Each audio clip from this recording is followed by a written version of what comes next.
Our last powwow live stream, we had 122 countries tune in. They usually start around 11 a.m. in the morning and will go until 3 in the morning. So we're talking about 12 to 16 hours of streaming a day.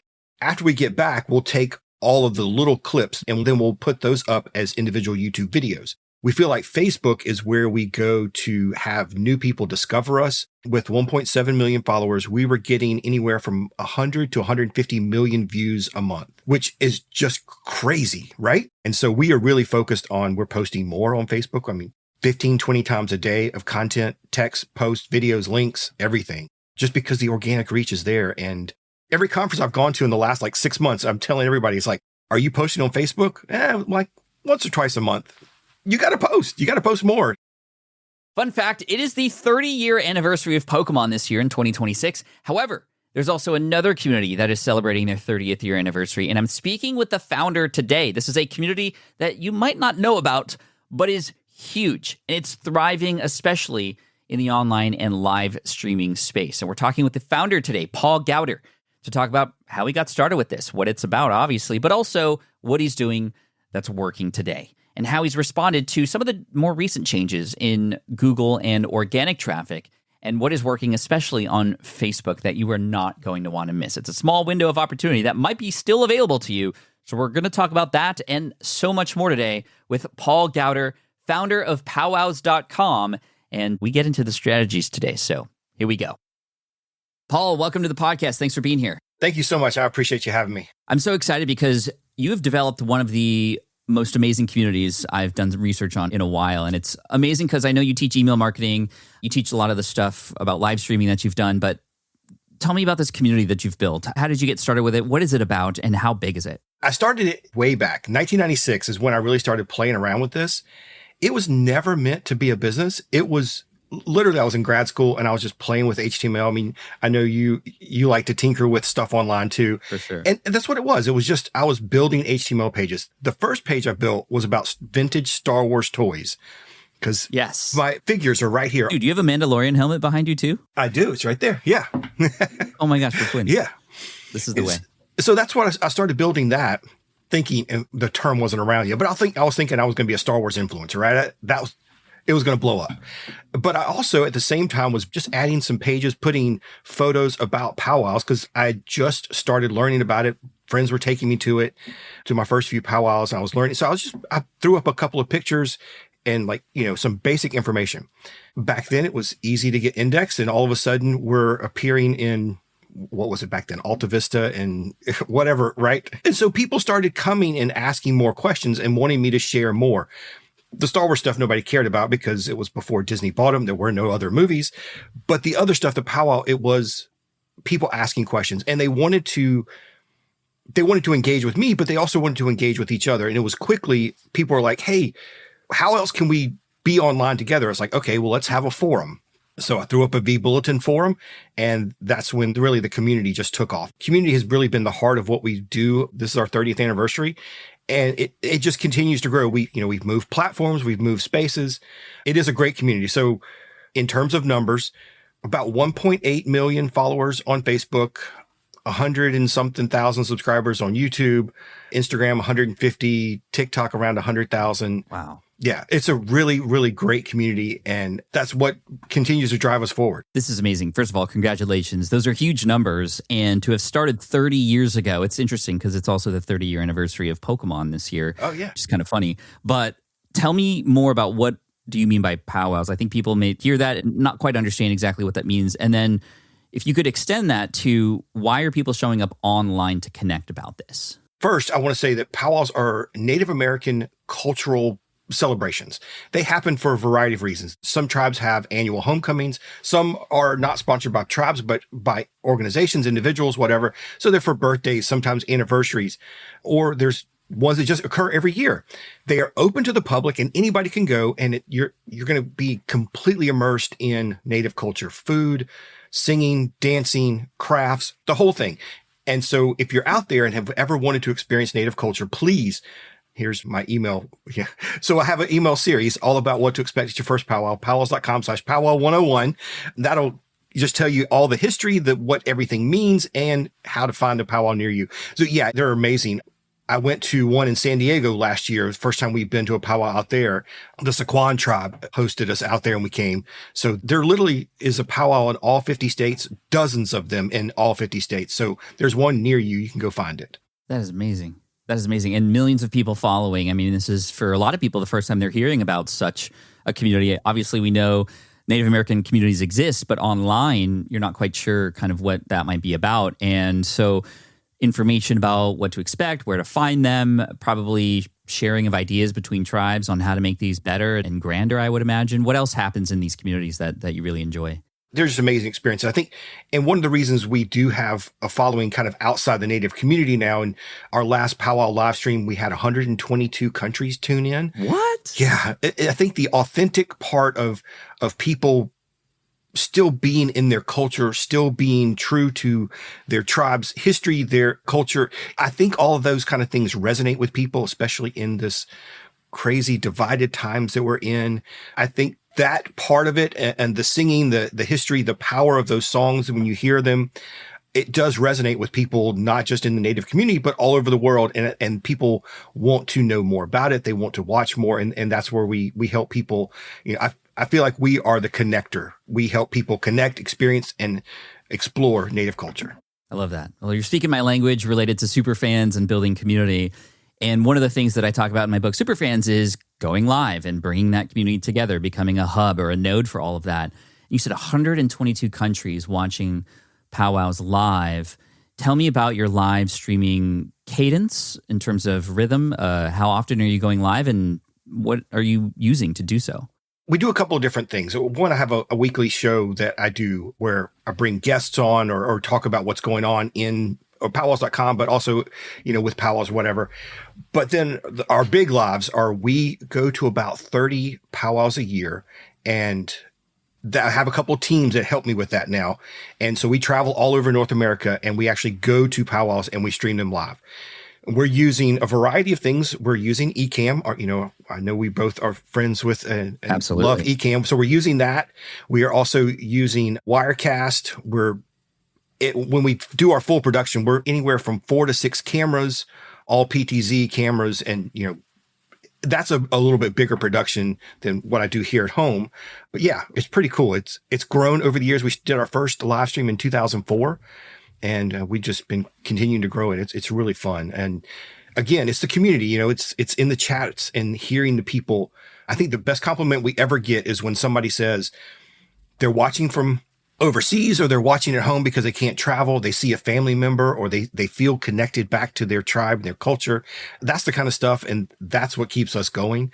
But yeah, it's been really fun to see that grow over time. So a weekly show done at home through Ecamm. Where are you streaming to in terms of platform for that? Right now, that is going to Facebook, YouTube. We're experimenting with TikTok Live. Probably going to experiment now that Ecamm is letting us do some verticals. We'll be doing more. Yeah. TikTok and Instagram, those platforms. But yeah, primarily Facebook and YouTube and that's where our biggest followers are. Facebook, YouTube. Yeah, same on my end. And when it comes to streaming, you're streaming once and they're kind of going out to all of them at the same time. Is that correct? Right. We're using Restream to help us send it to multiple places. Great. And then, I know there's some challenges with doing that. Your attention is sort of divided between different platforms. Tell me your thinking, your thought process related to the idea of building like a home base on one platform versus streaming to all of them. That is something, it's changed over time. Here's the way I feel and the way kind of our audience feels. YouTube is our home for video. And so after a powwow is over, and maybe I should explain a little bit more. When we stream a powwow, they usually start around 11 a.m. in the morning and we'll go, some powwows we're going till 3 in the morning. So we're talking about 12 to 16 hours of streaming a day. After we get back, we'll take all of the little clips. Most of these powwows are competitions, actually, where their dancers are competing against each other. And we'll take each clip of a contest and we'll put those up as individual YouTube videos. So that is the kind of the home of all of the video and content that we do. And really, we push more people to YouTube. We feel like Facebook is where we go to have new people discover us, to have better organic growth. And yes, video is a component of that. But I really, if you ask me where to go and watch a powwow video, I'm going to send you to our YouTube channel. That makes sense. You know, I've been hearing a lot of people mention Facebook recently and how well it's doing. Is it doing well for you? And if so, what does that mean? It's crazy how well it has been doing. So we have, like I said, about 1.8 million followers on Facebook. Right now, there's some powwows going on, but powwow seasons generally March through about October. During powwow season, with 1.7 million followers, we were getting anywhere from 100 to 150 million views a month. Wow. Which is just crazy, right? I mean, remember just a couple of years ago, if you got like 1%, 10% of your reach was organic, I mean, the numbers are just crazy now. And so we are really focused on, we're posting more on Facebook. I mean, 15, 20 times a day of content, text, posts, videos, links, everything, just because the organic reach is there. And I think it's part of Facebook is really trying to assert themselves as the platform for creators. And now that they have content monetization, I think creators are jumping on that, and it does help. The loss of Google traffic, this is kind of helping make up for some of that. For sure. Yeah. So it has been crazy. Every conference I've gone to in the last like 6 months, I'm telling everybody, it's like, are you posting on Facebook? Like once or twice a month. You got to post. You got to post more. So, yeah. You said 15 times a day. A lot of people might worry about posting that often and kind of upsetting their followers. Do you see any backlash from that amount of volume? No, because, and even on my personal, I've been watching the numbers, and I'm not posting 15 times a day on my personal, but Facebook has gotten so smart at how they distribute your content. A single follower is not going to see all 20 pieces of content in a day, so they don't even know that you posted that much. Most of them are only seeing maybe 2, if that, right? Even on my personal, I look at, on some days when I post 2, I was on a cruise last week with our friend Lou Mangello and some other folks, and I was posting 2 to 3 times a day. But if you look at the numbers, it was like 80% of the people seeing those posts were non-followers. So it's not like my mom was getting annoyed that I was posting multiple times. She didn't see it. I talked to her yesterday and I'm like, Mom, did you see that video? And she's like, no, what are you talking about? And so I think Facebook is so smart now. I know it used to be you were worried about just bombarding your followers and everybody unfollowing, and they've taken care of that now. Their distribution is really getting super good. So you'd mentioned your personal stuff. Where are you posting for the powwow stuff? Is it a page, a group? Tell me a little bit about that. So powwows.com, our main place is a Facebook page. That's where we have the 1.8 million followers. Our main group has about 130,000 members. It's okay. I feel like Facebook groups come and go with how relevant and the engagement we're getting. A lot of people join, and honestly, now I treat it as another lead magnet to get people into Kit.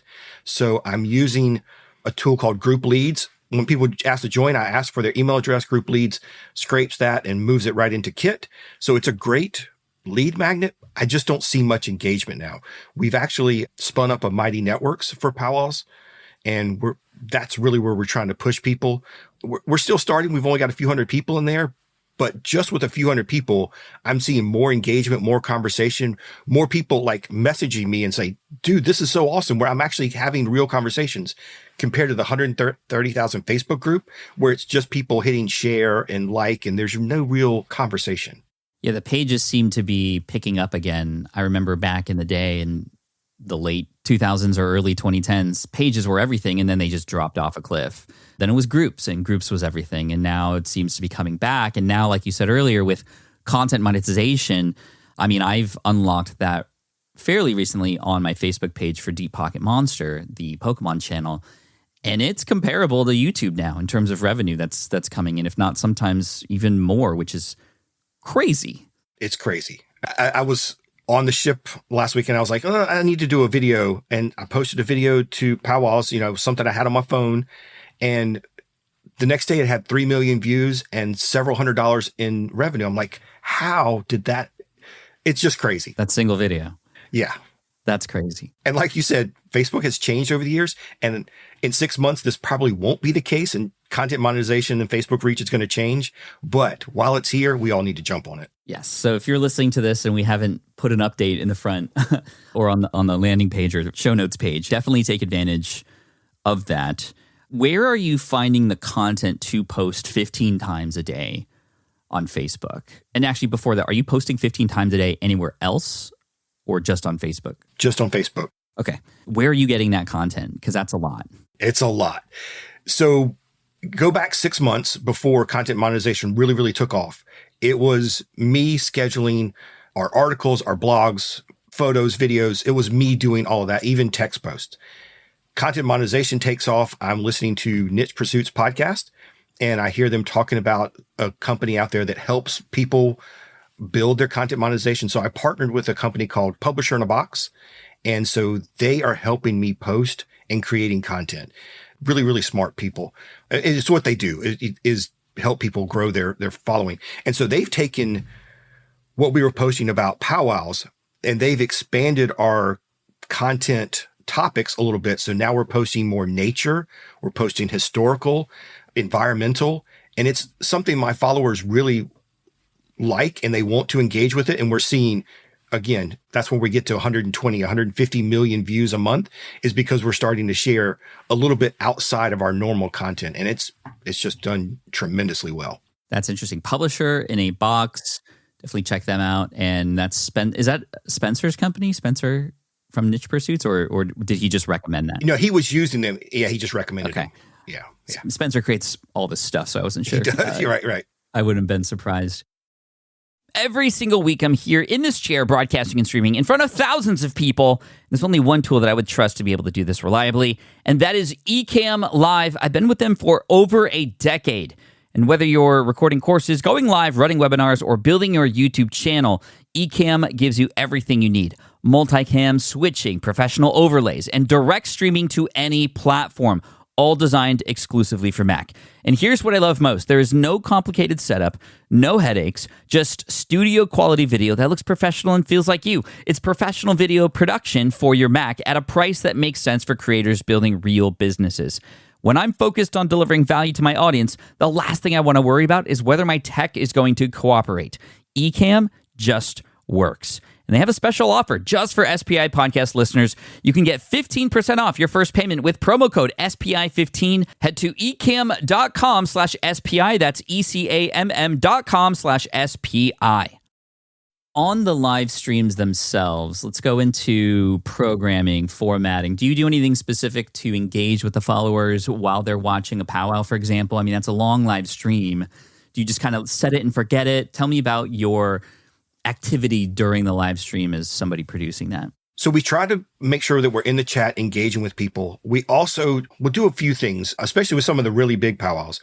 We'll usually run a giveaway or some type of contest to try to get people back into the newsletter. So, and that's, again, we can bring them in and we can really engage with them. But yeah, it's being in the chat, it's answering questions. We've experimented over the years with like actually coming on camera and doing talking head kind of things and maybe even putting an interview in.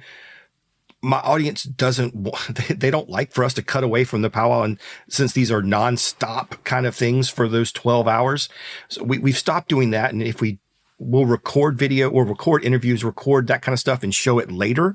Really, the video is just straight powwow. We don't interrupt the video as much as we can. Maybe show a QR code again to get people into Kit or to promote something. But yeah, it's mostly in the chat that we're engaging. Got it. I like the idea of a QR code. A lot of people are watching on televisions now, which is pretty cool.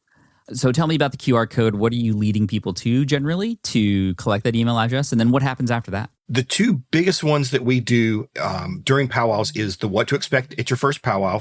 So again, because we have so many people outside the Native community tuning in, so we'll send them to that. And that's a 10 to 15 email sequence that we've worked on over the years. And it, like I said earlier, it takes you through the history, what the dance styles, all that. The other one is for people who are in the powwow community. We have an email sequence of helping people find powwows near them. We have an event calendar, and we kind of are the biggest repository of powwows. I mean, some years there's 900 powwows a year or more listed on our calendar. So that can be tough to search. We make it as easy as possible, but that's why I'd say, hey, look, if you want me to help you, powwows.com/powwows near me, and I'll give you all the instructions on how to find powwows in your state, your Canadian province, and kind of walk them through that process of finding one close to them. And then after going through one of those sequences, whether for the beginners or finding a powwow, do you have anything that leads to an offer? Where do you go from there? That's something that I've been really working on the last year as Before it was just drive traffic and we were monetized with Mediavine, and that was enough. That revenue model is still there, but it's not like it was because organic search just is terrible. So now I've really worked to create some digital products. So like, for example, that What to Expect at Your First Powwow, that is now a digital book that you can get. And I even offer it to people when they finish the email sequence. I'm like, hey, look, all the stuff we just covered, I have it in a book that you can take it with you. We actually now have a printed version of it as well. Oh, nice. So if you want to just take all this with you and keep it, here's the ebook or here's the printed version. And so that's worked well as another source of revenue. And we're trying to do more of that and figure out better ways than just trying to drive traffic to the website, since that revenue model is not working as well. Yeah. The social media platforms are, I'm assuming, helping out with some of the revenue that was lost with the SEO, especially Facebook, like we talked about. What is the price point of that ebook and or physical book? The ebook is $12.99. The physical is $17.99, including shipping. And of course, if you finish the What to Expect at Your First Powwow sequence, I give you a 50% off if you make it all the way through the end. So we run specials and deals, but yeah, it's doing pretty well. We just came out with the 2026 version a couple weeks ago. Nice. I like that. That's a fair price, and it feels like very valuable for what you get and what you pay for it. And even though people have gotten literally the same information in the email sequences, people want them all in one spot or conveniently in a booklet. And, that's a great idea, even though it might seem like, oh, well, they already have it, but it's working. And that's fantastic. People want to pay for convenience. Yeah, for sure. Exactly.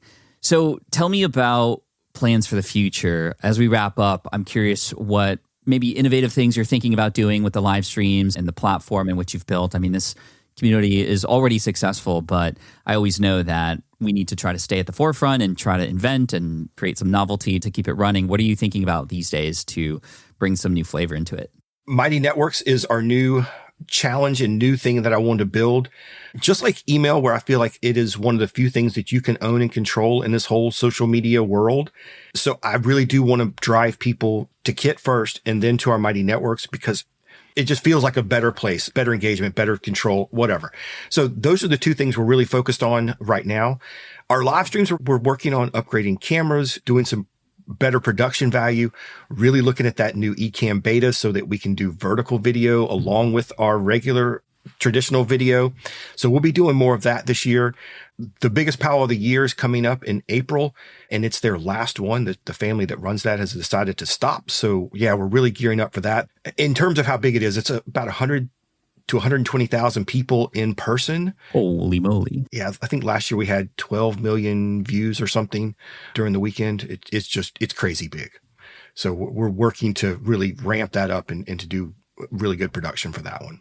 Yeah, I mean, this is, you're like a film crew and a production crew coming in over there to do that. I'm curious about like the cameras you're using for that. You said PTZs, which stands for point, tilt, zoom. Do you have models like in your head about which ones you're using and what you like? Yeah, we're using PTZ optics mostly for kind of stationary cameras that we cover, and then we're using Ozbots as mobile cameras. So the people who sing in the powwow, these drum groups, they're sitting around a big physical drum, and anywhere from 10 guys or more. And so they are hard to get to because some of these drum groups have huge followings, and so people crowd around them. So our PTZs aren't always able to get the right angle. So we're using Ozbots on monopods, and we'll actually go to the drum and kind of get a better angle of them singing. At the big one in April, Gathering Nations, they actually hire a production company. So that one, it's a little bit easier for us. They actually have a TV production crew that provides all the cameras, and then we just tie into the feed. Oh, nice.